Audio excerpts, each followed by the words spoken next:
Les débats en 2017, c'était qui le meilleur prospect? Mbappé ou Ousmane Dembélé? Donc j'ai envie de te dire, enfin, on le voit utiliser le maximum, entre guillemets, même si je pense pas qu'il arrive encore au maximum. Ah oui, pour Ribéry, qui va arriver devant Casillas. Vas-y mon petit. Et là, le premier but de Ribéry. Sur la miniature, sur le titre, on parlait de Dembélé, est-ce qu'il a le niveau pour le Ballon d'Or? Bon, premièrement, on va parler de son début de saison, qui est correct, surtout là depuis décembre-janvier, puisqu'il a été enfin décisif. Ensuite, on parlera, est-ce qu'il a le niveau Ballon d'Or? Puisque ça fait une petite polémique sur les réseaux, oui et non, mais ça commence à en discuter. Certains trouvent ça ridicule, d'autres trouvent ça tout à fait logique. On va en parler. Malik, tu veux commencer ou j'y vais? Tu me poses la question pour juste la poser ou... Non, je suis sérieux. Est-ce que tu veux commencer ou est-ce que tu veux que j'y aille? Non, je t'en prie, commence. J'ai envie de t'entendre, le Parisien. Parce que les gens... C'est un fan de Paris, pour ceux qui savent pas. Ça, t'es pas obligé de le dire, parce que là, t'es en train de Si, je le mentionne, faut le dire. T'es en train de remettre en cause mon objectivité et ma pertinence, mais c'est pas grave. Non, plus sérieusement, on a vu un Dembélé enfin décisif avec des statistiques qui affolent tout le monde. Pour moi, il y a plusieurs raisons à cela. Déjà, je pense qu'il y a eu un déclic mental. On le voit, beaucoup plus sérieux, beaucoup plus froid. Ça change énormément de l'image qu'on avait d'Ousmane Dembélé, qui était un peu l'image du joueur qui voulait s'amuser, rigoler, etc. Là, on voit quelqu'un de beaucoup plus sérieux, qui commence à avoir cette mentalité de champion, cette mentalité de tueur. On apprend même qu'il a un analyste vidéo, qui travaille énormément la finition. Ça se voit, il y a des résultats. C'est pas le fruit du hasard ce qui est en train d'arriver à Ousmane Dembélé, c'est le fruit d'un travail très intelligent. Déjà, à sa dernière année au Barça ou avant-dernière année au Barça, on connaît le cliché depuis qu'il s'est marié, mais il avait pris un nutritionniste, un prépa physique perso, et on voyait que sur la dernière année au Barça, déjà, il n'avait quasi plus de blessures. Ce qui est le cas et ce qui est encore le cas aujourd'hui au PSG, où j'ai aucune blessure marquante, peut-être 2-3 petits pépins physiques par-ci par-là, mais en tout cas, ça change énormément de ses débuts à Barcelone. Donc déjà, on a le facteur mental, le facteur hygiène de vie, qui font que s'il y a rien qui tombe du ciel, c'est que le mec a travaillé, le mec s'est pris au sérieux, une hygiène de vie. Et en plus, si on parle tactiquement, il y a un repositionnement au poste de numéro 10, où moi déjà il m'avait beaucoup intéressé la saison dernière, quand il venait entre les lignes, il faisait très mal, et j'avais pas compris pourquoi Luis Enrique l'avait pas mis dès le début face à Manchester City, puisque je pense qu'il aurait pu déjà faire une très très bonne première mi-temps à ce poste-là, surtout dans ce marasme collectif Citizen. Mais ce rôle de numéro 10, il le permet, il l'a dit en conférence pas en conférence de presse, en conférence d'après-match face à Brest, il dit que dans son rôle de numéro 10, et ça on le voit, de faux 9, pardon, numéro 10 faux 9, il doit plus faire les courses qu'il faisait avant, où il prenait le ballon au bac droit ou très bas, il faisait 60 mètres avec le ballon, à chaque fois il driblait 2-3 joueurs, et après il essayait de tirer, il faisait toujours la passe en trop. Là déjà dans son jeu, on voit qu'il sait quand faire la passe, il sait quand faut tirer, il sait quand faut faire un dribble de plus, et c'est beaucoup plus intelligent.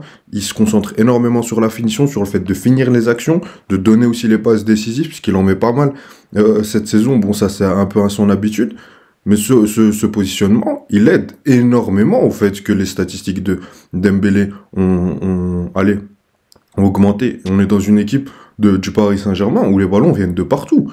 Les ballons viennent des ailiers, Barcola, Kvara, Désiré Doué, de Hakimi, de Nuno Mendes, du milieu de terrain, avec des distributeurs comme Vitinha et Joao Neves, c'était servi.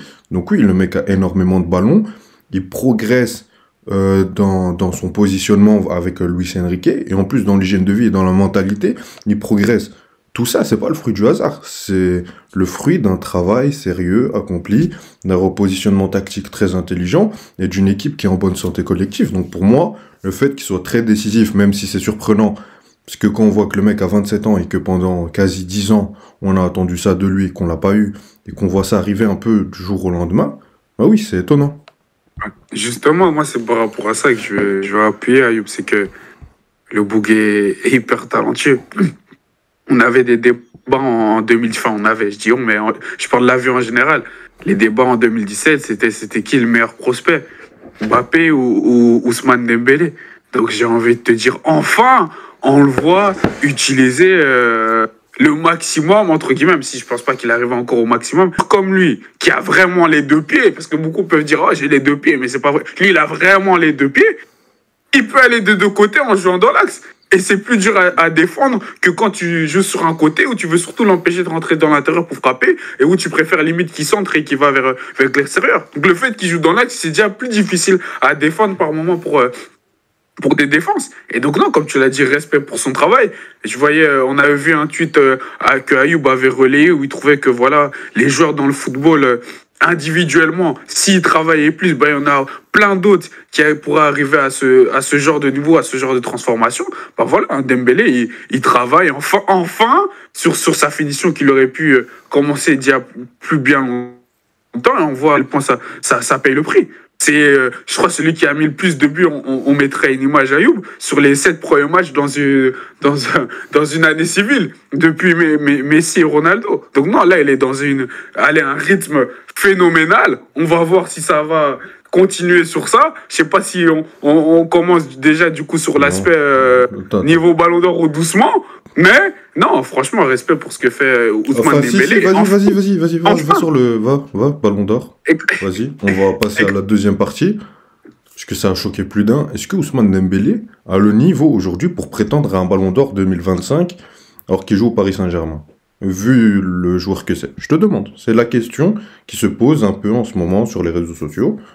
On fait le relais, on va y répondre. Moi, avant que je réponde à cette question, je vais juste rajouter un petit truc, c'est que au vu de son talent qu'on connaissait depuis qu'on le voit jouer au foot, on ne doit pas juste dire bravo, on doit dire enfin Ousmane, c'est beau à voir, merci de travailler, merci de nous montrer ça, merci que les gens qui t'ont défendu depuis des années pourront bientôt relancer le débat. Oh, il est plus que Mbappé, même si on va pas commencer tout de suite, s'il vous plaît. Après un mois, recommencer pas, non, on va arrêter ça tout de suite. Mais maintenant, sur le Ballon d'Or, pourquoi pas? S'il y en a qui sont choqués, je comprends vraiment pas. Pourquoi pas?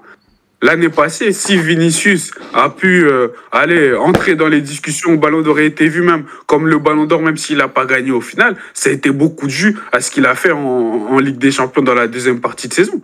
Parce que la première partie de saison de Vinicius était pas dégueulasse du tout, mais elle n'était pas non plus incroyable. On ne se disait pas qu'il était Ballon d'Or. Mais sa deuxième partie de saison, les matchs qu'il a fait en Ligue des Champions ont apporté toute la différence. Donc si Ousmane Dembélé continue sous cette forme juste en Ligue 1, je ne pense pas que ça suffira, mais s'il continue sous cette forme ou dans des gros matchs en Ligue des Champions, il arrive même en demi et où il sort, parce que comme Ayoub le disait, s'ils passent Brest, ils vont passer Brest, ils vont sûrement tomber contre le Barça ou Liverpool, et qu'ils sortent Barça ou Liverpool, Dembélé fait des gros matchs sur l'aller et le retour, les discussions vont encore augmenter, donc pourquoi pas? C'est pas mon favori numéro 1, comme beaucoup je pense, mais pourquoi pas? Pourquoi il le pourra? Parce qu'il joue au Paris Saint-Germain. Non, si Mbappé a pu être dans des discussions même quand il était au Paris Saint-Germain, c'est pas Ousmane Dembélé qui le devrait pas. Pourquoi? Déjà, je suis d'accord. Et avant tout, moi, j'aimerais, parce que moi, j'ai vu beaucoup, notamment de supporters du Barça. Bon, après, c'est une section, c'est pas tout le monde. Et même des supporters du football en général. Limite se moquer du fait que Dembélé pourrait être Ballon d'Or. Moi, j'aimerais rappeler qu'aujourd'hui, si on prend les deux mecs qui sont favoris au Ballon d'Or, si on fermait les votes aujourd'hui, ce qui n'a aucun sens, vu que les moments les plus importants de la saison arrivent. Même si la continuité est très importante, hein, on est d'accord. C'est Salah et Rafinha. Moi, j'ai une question. Entre les trois, qui est le plus talentueux? Quand on a vu les trois joueurs arriver, c'est Dembélé et de loin. Donc si le mec, bien sûr Salah c'est un tueur, ça fait cette saison, je le compare pas à Dembélé, commencez pas à vous énerver, respirez un coup, et écoutez le raisonnement jusqu'au bout s'il vous plaît, on va pas s'énerver. C'est pas stupide de dire que si Dembélé maximise ses qualités, qu'il est dans une équipe qui joue bien au foot, qui fait des grands matchs, ce qui ne serait pas stupide quand on a vu les matchs face au Barça la saison dernière, etc., où il a été plutôt intéressant. Ok, c'est possible, surtout avec un aspect où il va marquer les statistiques. Pourquoi il pourrait pas le gagner? Bien sûr, on ne dit pas qu'il est favori, qu'il va le remporter ou qu'il doit le remporter, mais le mec, il a tout ce qu'il faut pour. C'est même, on va prendre l'exemple d'un Rafinha. Mais Rafinha, avant cette saison, la saison dernière, il se faisait insulter. Insulter. Le mec, c'est quoi ce clown? Le mec, il était nul. Je reprends les propos de certains supporters barcelonais ou même fans de foot, encore une fois. Mais le mec, il était nul, il arrive à rien. Et cette saison, c'est logique qu'il soit Ballon d'Or. Pour moi, il n'y a pas de souci, puisque le mec a progressé, il a un niveau hors norme. Et en plus, il était présent dans des gros matchs, il est dans une équipe qui à un moment a mis une grosse domination sur la Liga, même si après ça a été catastrophique. Mais si le mec, s'il va chercher un titre majeur et qu'il continue sur cette lancée, il pourra le gagner, il n'y a pas de souci. Mais Dembélé peut rentrer dans cette discussion. Maintenant, est-ce qu'il va le gagner ou non? On en est encore très loin. Puisque comme on l'a dit, si on faisait cette vidéo-là la saison dernière, Vinicius, je pense pas qu'on l'aurait mis très haut dans nos favoris. Pourquoi? Parce qu'il a été blessé une bonne partie de la première saison. Et c'était pas fantastique. C'est surtout grâce à la campagne Ligue des Champions de 8e à finale où vraiment on se dit le mec, waouh, surtout la double confrontation face au Bayern, sa finale face à Dortmund ou une finale Ligue des Champions, tu penses ce match-là, oui, on peut te donner un ballon d'or. Ok. Mais sinon, on n'en parlait pas avant. Demain, même un Mbappé, il se réveille maintenant. Moi, je pense que les journalistes vont plus le donner à Mbappé qu'à un Rafinha. Hein. Malgré que la saison de Rafinha aurait été plus complète. Hein. Moi, je te dis pas ce que moi je donnerais. Hein. Je te parle des mecs qui votent. Ils le donneraient 100 fois plus à Mbappé qu'à Rafinha, les gars. Réveillez-vous. Hein. C'est comme ça que fonctionne le ballon d'or. Maintenant, si on part sur des règles justes, Dembélé a toutes ses chances. Maintenant, le plus dur, c'est pas d'arriver à ce niveau-là, c'est de le maintenir. C'est pour ça qu'on respecte autant des Cristiano Ronaldo et des Lionel Messi, ou même, je sais pas, un Luis Suarez, puisque le mec, pendant je sais pas combien d'années, il a été incroyable à Liverpool, incroyable au Barça, des Lewandowski qui t'a mis pendant 6 ans de suite 50 buts par saison. C'est pour ça qu'on respecte autant ces mecs-là. C'est pour la longévité. Maintenant, un mois ne suffit pas à montrer que t'es un très grand joueur et que tu vas le rester et que t'es niveau ballon d'or. Mais si Ousmane Dembélé continue sur ce niveau-là, et moi je pense qu'il va rester sur ce niveau-là, au-delà du débat du ballon d'or, parce que ces débats ils deviennent un peu saoulants, et on verra, il y a le temps. Moi je pense qu'il va bientôt rentrer parmi les meilleurs joueurs du monde, et il faudra pas être choqué. Mais vraiment, on va le mettre dans la liste des meilleurs joueurs du monde. Il faut arrêter avec ce truc de le mec il est drôle, le mec c'était un jeune gamin, parce qu'il y a ça aussi, désolé je suis long. Mais le mec, je vais terminer sur ça, mais le mec c'était un jeune gamin, il était très jeune, il arrive au foot de haut niveau, le mec c'était un crack, c'était un talent, il voulait juste jouer dans son club de cœur, s'amuser, gagner des titres, il n'avait pas la maturité pour. Aujourd'hui il a 27 ans, il est beaucoup plus mature, il sait ce qu'il veut, il sait où il veut aller, il sait que pour devenir ce joueur-là, il doit faire des efforts, et il est en train de les faire, il est en train d'y arriver. Respectez-le, c'est pas un clown, hein, Ousmane Dembélé. C'est un des plus grands talents que la France ait vu. Hein. Si on parle uniquement de talent, c'est un des plus gros talents. Hein. Il y en a beaucoup. Moi, la dernière fois, j'ai fait une émission. Il y en a qui me le mettaient dans leur top 3, mais même moi, je n'osais pas y aller. Hein. Donc, les gars, respectez Ousmane Dembélé. Moi, je vais juste rajouter par rapport à ce qu'Ayoub dit, il a 27 ans, comme Ayoub le dit. Ok, il est plus tout jeune, mais il a 27 ans. Et 27 ans, 28 ans, comme j'ai me dire plusieurs fois pour ceux qui suivent la chaîne depuis un moment, c'est un peu les âges prime pour tout sportif.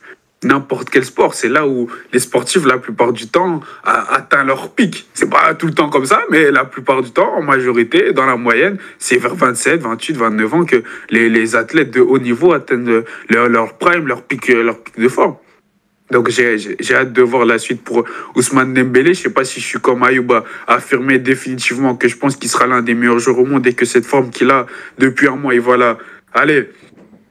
la maintenir le reste de cette saison et même les saisons suivantes. Lui, d'office, l'espère en tant que fan du Paris Saint-Germain. Je l'espère pour lui en tant qu'ami, même si pas trop en tant que fan de l'Olympique de Marseille. Mais et même en tant que fan de foot. On va voir. Même en tant que fan de foot. Et en tant que fan de foot. Et Malik, même pour la France, etc. Donc, mais on verra. Mais juste en tant que fan de foot. On retire le côté parisien, le côté marseillais, tout ce que tu veux. Avoir un joueur qui a autant de talent. Surtout quand on voit tous les gâchis. Tu sais, la dernière fois, on parlait de football, la plus de magie, on parlait des Rashford et tout. C'est un peu la génération de Dembélé où il y a eu énormément de gâchis. Et même la génération un peu au-dessus où il y a énormément de mecs qui sont passés à côté. Ça fait plaisir de voir un mec arriver à ce niveau-là. Qu'il soit au PSG, qu'il soit au Real ou peu importe. Moi, tu sais, je regarde des matchs du Real. Même si le Real, je l'ai énormément critiqué cette saison. Les choix de Florentino Pérez, d'obliger à aligner les 4. Parce que marketingement, c'est bien. Après, c'est le Real, on peut pas parler. Parce qu'après, ils gagnent, on ferme nos gueules. Enfin, nos bouches, excusez-moi du terme. Mais ça me fait plaisir quand je vois, tu sais, quand je vois Vinicius dribbler, quand je vois Bellingham, quand je vois Mbappé, quand je vois Rodrigo. On aime quand ces grands joueurs-là s'expriment. On dit, ouais, Haaland, il a pas de magie. Quand il y a un joueur comme ça, vous êtes en mode, non, mais lui, c'est un clown. Respectez-le, s'il vous plaît. Ça fait plaisir pour le foot. Donc bon, en espérant que cette vidéo vous a plu, n'hésitez pas à liker, vous abonner et à activer la cloche. Merci à toi, Malik. Salut. Ciao.